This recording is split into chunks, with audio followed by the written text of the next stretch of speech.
Welcome to STV life. ரொம்பவும் முக்கியமான ஒரு மூத்த தலைவரோட கதையை தான் பார்க்க போகிறோம். இவருடைய லைஃப் ஸ்டோரியை கதைன்னு சொல்ல முடியாது, அது மிகப்பெரிய வரலாறுன்னு தான் சொல்லணும். தமிழகத்தில் முதல்வராக 5 முறை பதவி வகிச்சிருக்காரு.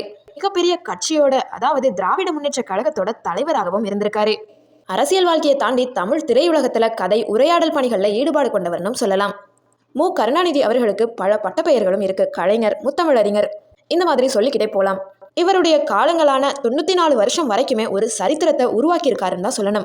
அவருடைய பிறப்புல இருந்து இறப்பு வரைக்கும் அவருடைய சரித்திரத்தை இந்த வீடியோல பார்க்கலாம். அதுக்கு முன்னாடி இந்த சேனலை ஃபர்ஸ்ட் டைம் விசிட் பண்றீங்கன்னா இந்த வீடியோக்கு ஒரு லைக் போட்டு முன்னாள் முதலமைச்சர் கருணாநிதி அவர்களை பற்றி என்ன நினைக்கிறீங்கன்றதையும் என்னோட கமெண்ட்ல சொல்லிருங்க. வாங்க வீடியோக்குள்ள போலாம். கருணாநிதி அவர்கள் நாகப்பட்டினம் மாவட்டத்தில் உள்ள திருக்குவளைங்கிற கிராமத்துல பிறந்திருக்காரு. இவர் 1924 வருடம் ஜூன் மாதம் 3ஆம் தேதி பிறந்திருக்காரு. கலைஞர் அவர்கள் பிறக்கும் பொழுதே ரிச்சான பர்சன் கிடையாது. புவர் ஃபேமிலியில இருந்து தான் வந்திருக்காரு. ஏழை இசைவேளாளர் குடும்பத்துல அவருடைய தந்தையாரான முத்துவேலருக்கும் அவருடைய தாயாரான அஞ்சுகத்துக்கும் மகனாக பிறந்திருக்காரு. கலைஞர் அவர்களுக்கு 2 சிஸ்டர்ஸும் இருக்காங்க. தன்னோட பள்ளி படிப்பை பிறந்த ஊரான திருக்குவளையில தான் படிச்சிருக்காரு. அதை தொடர்ந்து திருவாரூர் டிஸ்ட்ரிக்ட்ல உள்ள நாட்டாண்மை கழக ஹையர் செகண்டரி ஸ்கூல்ல தன்னோட 12th வரைக்கும் படிச்சிருக்காரு. ஆனா கலைஞர் அவர்கள் 12th அப்போ ஃபெயில் ஆயிருக்காரு. ஆனா கலைஞர் அவர்களுக்கு தமிழ் லாங்குவேஜ்ங்கிறது ரொம்பவும் பிடிக்குமாம். கலைஞர் அவர்களுக்கு ஸ்கூல் டைம்ல ஊக்கமூட்டும் தமிழாசிரியராக இருந்தவர் சி லக்வனார்னு சொல்லப்படுது. கலைஞர் அவர்களுக்கு சின்ன வயசுல இருந்தே நாடகம், கவிதை, இலக்கியம் எழுதுறதுலாம் ரொம்ப இன்ட்ரெஸ்டா இருப்பாராம். அதை தொடர்ந்து தன்னோட சின்ன வயசுல இருந்தே சின்ன சின்ன கூட்டத்தை கிரியேட் பண்ணி அவரோட ஃப்ரெண்ட்ஸ் உதவியோட திருவாரூர் தமிழ்நாடு தமிழ் மாணவர் மன்றம்ங்கிற இளைஞர் மறுமலர்ச்சி அமைப்பையுமே 7/7/1944 வருஷம் உருவாக்கியிருக்காரு. அந்த ஒரு கூட்டணிக்கு கருணாநிதி அவர்கள் தலைவராகவும் அவருடைய ஃப்ரெண்ட் கே வெங்கடாச்சலம் அவர்கள் அமைச்சராகவும் தேர்ந்தெடுக்கப்பட்டிருக்காங்க. இந்த ஒரு அமைப்புங்கிறது அங்க உள்ள யூத் எல்லாருக்குமே அவங்களுடைய பேச்சாற்றலையும் சரி எழுத்தாற்றலையுமே இம்ப்ரூவ் பண்றதுக்காக மிகப்பெரிய அளவில் உதவி புரிஞ்சிச்சுன்னு தான் சொல்லணும். அதை தொடர்ந்து மாணவநேசன்கிற ஒரு கையெழுத்து பத்திரிகையை ரிலீஸ் பண்ணி இன்னும் தன்னோட கூட்டத்தை, தன்னுடைய அணியை பெருசாவும் ஆக்கினாரு. அந்த அணிங்கிறது இன்னும் இருக்க மிகப்பெரிய அளவில் வளரவும் தொடங்கியிருக்கு. மாநில அளவில் மிகப்பெரிய அளவில் மாறினதுக்கு அப்புறம் அனைத்து மாணவர்களின் கழகம்ங்கிற பெயரை மாத்திருக்காரு. கருணாநிதி அவர்கள் ஒவ்வொருத்தவங்களுக்கும் ஒவ்வொரு போஸ்டிங்கை கொடுத்திருக்காரு. அதை தொடர்ந்து அந்த அணியில உள்ள அனைவருமே சமூக பணியில மிகப்பெரிய அளவில் ஈடுபடுத்திக்கிட்டாங்கன்னு தான் சொல்லணும். முரசொலிங்கிற பத்திரிகையை 1942 வருஷம் கலைஞர் கருணாநிதி அவர்கள் ரிலீஸ் பண்ணியிருக்காரு. முரசொலி பத்திரிகை முதல் வருடத்திலேயே மிகப்பெரிய வெற்றியை கண்டதுனால அன்பழகன், ரா நெடுஞ்செழியன், மதியழகன் இந்த 3 அரசியல்வாதிகளையுமே கூப்பிட்டு தன்னோட மாணவ மன்ற அணி தோழர்களோட கொண்டாடியிருக்காரு. நல்லா போய்கிட்டு இருந்த முரசொலி பத்திரிகைங்கிறது நடுவுல கொஞ்சம் தடையும் ஏற்பட்டிருக்கு. அதை தொடர்ந்து 1946 வருஷத்திலிருந்து மாத இதழாக மாற்றத் தொடங்கினார் கலைஞர் கருணாநிதி அவர்கள். திரும்பவும் வெற்றிகளை கண்டது முரசொலி பத்திரிகை. அதை தொடர்ந்து 25 இதழ்கள் வரைக்கும் வெற்றிகரமாக ரிலீஸ் ஆயிருக்கு. அதை தொடர்ந்து திரும்பவும் தடை ஏற்பட்டிருக்கு. திருவாரூரை தாண்டி 1953 வருஷம் சென்னையிலையுமே மாத இதழாக ஸ்டார்ட் பண்ணியிருக்காரு. அதை தொடர்ந்து 1960 வருடம் அதனை நாளிதழாகவும் மாற்றியிருக்காரு. அடுத்த முக்கியமான விஷயம்னு பார்த்தோன்னா, கலைஞர் கருணாநிதி அவர்கள் முதலாக, அதாவது தன்னோட 14 வயசுலேயே அரசியல்ல வராரு. அதற்கு முதல் எடுத்துக்காட்டாக கள்ளக்குடி போராட்டம்னே சொல்லலாம். இந்த கள்ளக்குடி போராட்டம்ங்கிறது 1953 வருஷம் ஏற்பட்டிருக்கு. முதல்ல இந்த ஊருக்கு கள்ளக்குடின்னு தான் பேர் ஏற்பட்டிருக்கு.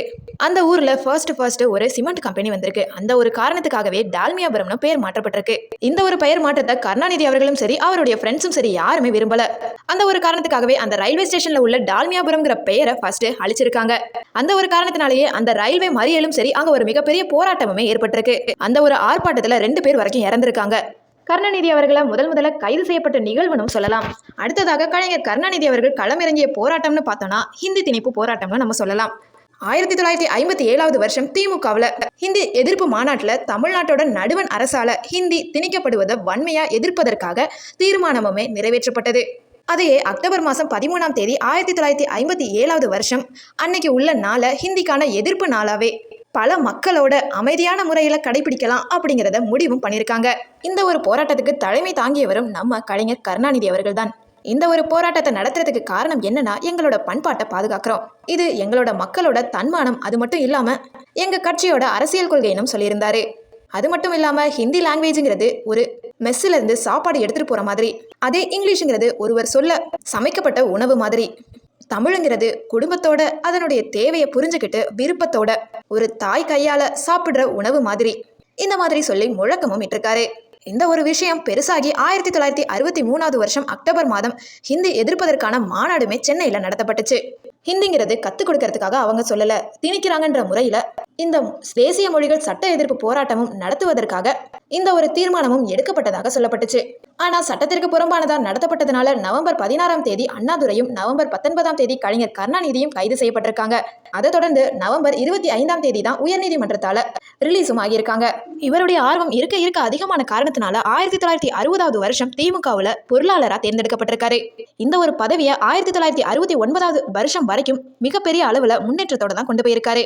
இந்த பொருளாளரை தொடர்ந்து 1969வது வருஷம் அவருடைய முன்னேற்றத்தின் காரணமாக திமுகவோட தலைவராக தேர்ந்தெடுக்கப்பட்டிருக்காரு. இந்த தலைவர் பதவி தன்னோட இறப்பு வரை, அதாவது 50 வருடங்கள் வரைக்குமே அந்த பதவியை வெற்றிகரமா நடத்திட்டு வந்திருக்காரு. அதை தொடர்ந்து அனைத்து வகையான தேர்தல்களையுமே கலைஞர் கருணாநிதி அவர்கள் வெற்றியை மட்டும்தான் பார்த்திருக்காரு. 1957வது வருஷத்துல இருந்தே நம்ம சொன்னோம்னா தனியாகவும் நின்றிருக்காரு. அது மட்டும் இல்லாம அனைத்து வகையான தேர்தலையுமே திமுகவோட வேட்பாளராகவும் தனியா போட்டிட்டு இருக்காரு. அதை தொடர்ந்து 1984வது வருஷத்துல மேலவையோட உறுப்பினர் ஆன காரணத்தினால மட்டுமே அந்த வருஷத்துல நடந்த தேர்தலில் கலைஞர் கருணாநிதி அவர்கள் போட்டியிடல. இலங்கை தமிழர்களுக்கு குரல் கொடுக்கும் விதமா கருணாநிதியும் அன்பழகமும் தன்னோட சட்டமன்ற உறுப்பினர் பதவியிலிருந்து விலகிட்டாங்க. அடுத்து வந்த சட்டமேலவை தேர்தலில் கருணாநிதி அவர்கள் சட்டமேலவை உறுப்பினராகவும் தேர்ந்தெடுக்கப்பட்டிருக்காரு. அதை தொடர்ந்து 1962வது வருஷம் நடைபெற்ற தேர்தலுக்கு அடுத்து அமைந்த 3வது சட்டப்பேரவையில நெடுஞ்செழியன் அவர்கள் எதிர்க்கட்சி தலைவராகவும் கருணாநிதி அவர்கள் எதிர்க்கட்சி துணைத் தலைவராகவும் தேர்ந்தெடுக்கப்பட்டார். அந்த டைம்ல முதலமைச்சரா இருந்தவர் அண்ணாதுரை. அவருடைய தலைமையில பொதுப்பணித்துறை அமைச்சராக முதலாக கருணாநிதி அவர்கள் தேர்ந்தெடுக்கப்பட்டிருக்காரு. கருணாநிதி அவர்கள் 5 முறை வெற்றிகரமான முதலமைச்சராக இருந்திருக்காரு. அது எந்த காலகட்டம்ங்கிறத பார்க்கலாம். முதல் முறையாக அண்ணாதுரை அவர்கள் மறைவுக்கு பிறகு 1969வது வருஷத்துல இருந்து 1971வது வருஷம் முதல் முறை ஆட்சி பிடிச்சிருக்காரு கலைஞர் கருணாநிதி அவர்கள். அடுத்ததாக 2வது முறைன்னு பார்த்தோம்னா 1971வது வருஷத்துல இருந்து 1976வது வருஷம் வரைக்கும். அடுத்ததாக 1989வது வருஷத்துல இருந்து 1991வது வருஷம் வரைக்கும், அதாவது அந்த டைம்ல எம்ஜிஆர் அவர்கள் முதலமைச்சராக இருந்திருக்காரு. முதலமைச்சராக இருக்கும் பொழுதே அவர் காலமான காரணத்தினால இடைத்தேர்தல் மூலம் கலைஞர் கருணாநிதி அவர்கள் வெற்றி பெற்றிருக்காரு. அடுத்ததாக தன்னோட வாழ்க்கையை 1996வது வருஷத்துல இருந்து 2001வது வருஷம் வரைக்கும் 4வது முறை 5 வருடங்களை வெற்றிகரமாக முதலமைச்சராக முடிச்சிருக்காரு. அதை தொடர்ந்து 2006வது வருஷத்துல இருந்து 2011வது வருஷம் வரைக்கும் 5 முறை முதலமைச்சராக வெற்றி வாகையை சூடியிருக்காரு. கலைஞர் கருணாநிதி அவர்கள் ஆட்சி முறையில் இருக்கும் பொழுது பல வகையான திட்டங்களை கொண்டு வந்திருக்காரு. அதுவும் கிராமங்களில் ஒடுக்கப்பட்ட மக்களுக்காக இலவச காப்பீடு திட்டங்கள்ங்கிறது ஏராளமாக சொல்லலாம். தமிழகத்தில் தொழில் முறையை பெருக்கிறதுக்காக ஐடி நிறுவனங்களை நிறைய கொண்டு வந்தாரு. அதுலேயும் டைட்டில் பார்க் சாஃப்ட்வேர் கம்பெனிங்கிறது இவர் உருவாக்குனதுல மிக முக்கியமான ஒன்றுனே சொல்லலாம். கலைஞர் கருணாநிதி அவர்களுடைய குடும்பம்னு பார்த்தோன்னா அவருக்கு 3 மனைவியர் இருக்காங்க. முதல் மனைவி பத்மாவதி, அவங்க 12/4/1948வது வருஷம் காலமாயிட்டாங்க. அவங்களுக்கு ஒரு மகனும் இருக்காங்க. அவங்க தான் முத்து அவர்கள். அடுத்ததாக தயாளு அம்மாள், அவங்களுக்கு 4 பசங்க இருக்காங்க. அதில் முதலாவது அழகிரி, ஸ்டாலின் அவர்கள், செல்வி அவர்கள், தமிழரசு அவர்கள். அடுத்ததாக ராசாத்தி அம்மாள், அவங்களுடைய மகளுடைய பெயர் கனிமொழி அவர்கள் தான் இன்னைக்கு டிஎம்கேவோட எம்பி ஆயிருக்காங்க. என்னதான் இருந்தாலும் இவருடைய பிரஷரான வாழ்க்கையிலுமே இவ்வளவு காலம், அதாவது மூத்த தலைவர்களில் மிகவும் முக்கியமான ஒருத்தரா 94 வருஷங்கள் வரைக்கும் வாழ்ந்ததற்கு காரணம் என்னன்னா, கருணாநிதி அவர்கள் ஸ்டார்டிங் ஸ்டேஜில் நான்வெஜ் சாப்பிட்றவராக தான் இருந்திருக்காரு. அதை தொடர்ந்து வெஜிடேரியனாக மாறியிருக்காரு. அது மட்டும் இல்லாமல் அவர் அரசியல் பணிகளை செய்கிறதுக்கு முன்னாடி ஒவ்வொரு நாடும் காலையில் எழுந்திருச்சு எந்த ஒரு ரெஸ்ட்டுமே இல்லாமல் முதல்ல யோகா எக்ஸசைஸ் பண்ணுவாராம். அதை தொடர்ந்து கட்டாயமாக வாக்கிங் எக்ஸசைஸும் பண்ணுவாராம். கருணாநிதி அவர்கள் ஹெல்த்தியாக இருந்ததற்கு இதுவும் மிக முக்கிய காரணமாகவே சொல்லப்படுது. கலைஞர் கருணாநிதி அவர்கள் சினிமாவையும் தாண்டி அரசியலையும் தாண்டி பல படைப்புகளை படைச்சிருக்காருன்னு தான் சொல்லணும். அதுலேயும் ஃபர்ஸ்ட் 75 திரைப்படங்களுக்கு கதை, திரைக்கதை, வசனம் எழுதியிருக்காரு. 15 நாவல்களையும் சரி, 20 நாடகங்களையும், 15 திரைக்கதைகளையும், 210 கவிதைகளையும் படைச்சிருக்காரு. அதை தொடர்ந்து நண்பனுக்கு உடன்பிறப்புங்கிற தலைப்புகளில் 7000த்திற்கும் மேற்பட்ட மடல்களை எழுதியிருக்காரு. அடுத்ததாக இவர் படைச்ச படைப்புகளில் மொத்தம் 178 நூல்களாக, அதாவது 178 புக்ஸாக ரிலீஸ் பண்ணியிருக்காங்க. கலைஞர் கருணாநிதி அவர்கள் தன்னோட 20 வயசுலேயே திரைக்கதை எழுதுறத ஸ்டார்ட் பண்ணிட்டாரு. ஃபர்ஸ்ட் ஜூபிட்டர் பிக்சர்ஸோட திரைக்கதை எழுத்தாளராக இருந்திருக்காரு. அதுல அவருடைய முதல் படமான ராஜகுமாரி படம் மிகப்பெரிய வெற்றியையுமே கொடுத்தது. இந்த படம் எம்ஜிஆர் அவர்களையுமே வெற்றி வாகை சூடியதற்கு மிக முக்கிய காரணம்னே சொல்லலாம். இந்த டைம்ல கலைஞர் கருணாநிதி அவர்களும் சரி, எம்ஜிஆர் அவர்களும் சரி, 2 பேரும் இணைப்பிறையா நண்பர்களாகவும் இருந்திருக்காங்க. காலப்போக்கிலேயே அரசியல் பிரச்சனைகளால் மட்டுமே பிரிஞ்சதற்கு காரணம்னு சொல்லப்படுது. அதுவும் பர்சனல் வைஸ் சொல்லணும்னா 2 பேரும் மன அளவில் ஃப்ரெண்ட்ஷிப்பாக தான் இருந்திருக்காங்க. கலைஞர் கருணாநிதி அவர்கள் ராஜகுமாரி படத்தை தொடர்ந்து 60 திரைப்படங்கள் வரைக்குமே திரைப்பணியாற்றியிருக்காரு. அதுலேயும் நாடகங்கள்னு பார்த்தோன்னா அனார்கலி, உதயசூரியன், உன்னைத்தான் தம்பி, இளைஞன் குரல், இந்த மாதிரி 20க்கும் மேற்பட்ட நாடகங்களை எழுதியிருக்காரு. அடுத்ததாக தமிழ் பாரம்பரிய படங்கள்னு பார்த்தோன்னா ரோமாபுரி பாண்டியன், தென்பாண்டி சிங்கம், பாயம்புலி, பண்டாரக வன்னியன், பொன்னர் சங்கர், இந்த மாதிரி பல படைப்புகளையும் கொடுத்திருக்காரு. அடுத்ததாக அரும்பு, இரத்த கண்ணீர், ஒரே ரத்தம், சுருளிமலை, அடுத்ததாக சிறுகதை தொகுதிகள்னு பார்த்தோன்னா பல இருக்கு. அதுலேயும் முக்கியமாக ஒரு மரம் பூத்தது, கண்ணடக்கம், கிழவன் கனவு, இந்த மாதிரி சொல்லிக்கிட்டே போலாம். அடுத்ததாக கவிதை தொகுதிகள்னு பார்த்தோன்னா அண்ணா கவியரங்கம், கலைஞரின் கவிதைகள், கலைஞரின் திரை இசைப்பாடல்கள்னு சொல்ற மாதிரி 500க்கும் மேற்பட்ட கவிதைகளை எழுதியிருக்காரு. நிறைய புக்ஸுக்கு டெஃபினிஷனும் கொடுத்திருக்காரு. அதுல முக்கியமா திருக்குறளோட உரை, சங்கத்தமிழ், தொல்காப்பிய பூங்கான்னு சொல்லலாம்.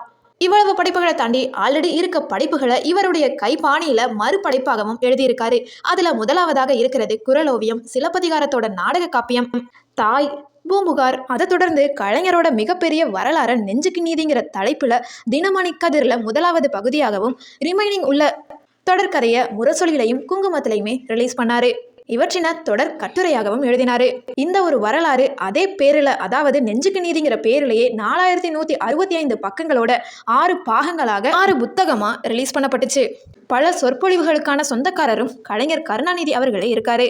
பல கட்டுரைகளுக்கு சொந்தக்காரராகவும் இருக்காரு. அதுல படங்களையும் சரி, வாழ்க்கையிலும் சரி சிறு குறிப்புகள் கொடுக்கறது. அதுல தொடர்ந்து கதை, வசனம், பயண கட்டுரைகள். அதுலயும் பயண கட்டுரைகள்ல இனியவை 20ங்கிறது மிகப்பெரிய வெற்றியை கொடுத்ததுன்னு தான் சொல்லணும். அடுத்ததாக கடிதங்கள்ங்கிறத தொகுதிகளா கொண்டு வந்தாரு. கலைஞர் கருணாநிதி அவர்கள் 1957வது வருஷத்திலிருந்து 2018வது வருஷம் வரைக்கும் சட்டமன்றத்தில் ஆற்றிய அனைத்து உரைகளுமே 12 தொகுதிகளாக வெளியிடப்பட்டுச்சு. இவ்வளவு படைப்புகளை தாண்டி பல விருதுகளையுமே வென்றவர்னு சொல்லலாம். அந்த வகையில் 2009வது வருஷம் நடைபெற்ற பெப்சி மாநாட்டில் உலக கலை படைப்பாளிங்கிற விருதை வாங்கியிருக்காரு. கருணாநிதி அவர்கள் 1970வது வருஷம் நடைபெற்ற பாரிஸில் நடந்த உலக தமிழ் மாநாட்டில் மிகப்பெரிய ஒரு கௌரவ உயர் பதவியாளராகவும் இருந்திருக்காரு. அடுத்ததாக 1987வது வருஷம் மலேசியாவில் நடந்த உலக தமிழ் மாநாட்டை ஸ்டார்ட் பண்ணி வச்சவர்னே சொல்லலாம். தொடர்ந்து 2010வது வருஷம் உலக தமிழ் செம்மொழி மாநாட்டில் அதிகாரப்பூர்வமான கருப்பொருள் பாடலை உருவாக்குன பேரு கலைஞர் கருணாநிதி அவர்களுக்கு மட்டும்தான் இருக்கு. இந்த ஒரு பாடலுக்கு இசையமைத்தவர் ஏ.ஆர். ரஹ்மான் அவர்கள். 2016வது வருஷம் சுவாச கோளாறு காரணமாக சிரமப்பட்டுட்டு வந்தாரு கலைஞர் கருணாநிதி அவர்கள். இந்த ஒரு காரணத்தினால ட்ரக்கியாஸ்டமிங்கிற ட்ரீட்மெண்ட்டை மேற்கொள்ளப்பட்டுச்சு.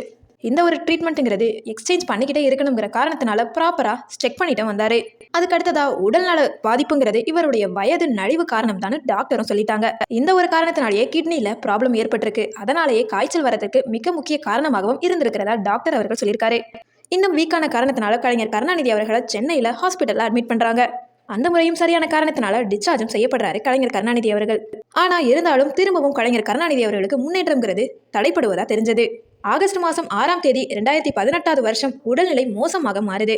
ஆனால் யாரும் எதிர்பார்க்காத நிலையில் ஆகஸ்ட் மாதம் 7ஆம் தேதி 2018வது வருஷம் கலைஞர் கருணாநிதி அவர்கள் தமிழக மக்கள் எதிர்பார்க்காத நிலையில் எந்த ஒரு சிகிச்சையும் பலனில்லாமல் சென்னையிலேயே காலமாயிட்டாரு. என்னதான் கலைஞர் அவர்கள் வயது முதிவு காரணத்தினால காலமாயிருந்தாலும் அவருடைய உதவிங்கிறது ஏராளமாக இருந்திருக்கு. தன்னுடைய வாழ்க்கையே அரசியலுக்காக மட்டுமே அர்ப்பணிச்சவர்னே சொல்லலாம். பல அடிகள், பல காயங்கள், பல முன்னேற்றங்கள், பல இழப்புகள், பல வெற்றிகளை தாண்டி இன்னைக்கு தமிழக மக்களோட மனசுல அழியாத சின்னமா இன்னைக்கு வரைக்கும் இருந்துகிட்டு தான் இருக்காரு. அப்படிப்பட்ட முத்தமிழறிஞர் கருணாநிதி அவர்களுடைய வாழ்க்கை வரலாறு உங்களுக்கு பிடிச்சிருக்கும்னு நினைக்கிறேன். இந்த வீடியோ உங்களுக்கு பிடிச்சிருந்துச்சுன்னா கண்டிப்பா லைக் பண்ணுங்க. உங்களுடைய ஃப்ரெண்ட்ஸ் யாருக்காவது கலைஞர் அவர்களை பத்தி தெரிஞ்சுக்கணும்னு ஆசைப்பட்டாங்கன்னா மறக்காம ஷேர் பண்ணுங்க. கலைஞர் கருணாநிதி அவர்களை பத்தி நீங்க என்ன நினைக்கிறீங்கன்றதையும் என்னோட கமெண்ட்ல சொல்லுங்க. மறக்காம என்னோட சேனலை சப்ஸ்கிரைப் பண்ணாம பார்த்துக்கிட்டு இருந்தீங்கன்னா ப்ளீஸ் சப்ஸ்கிரைப் பண்ணிக்கோங்க. தேங்க்யூ ஸோ மச் ஃபார் வாட்சிங்.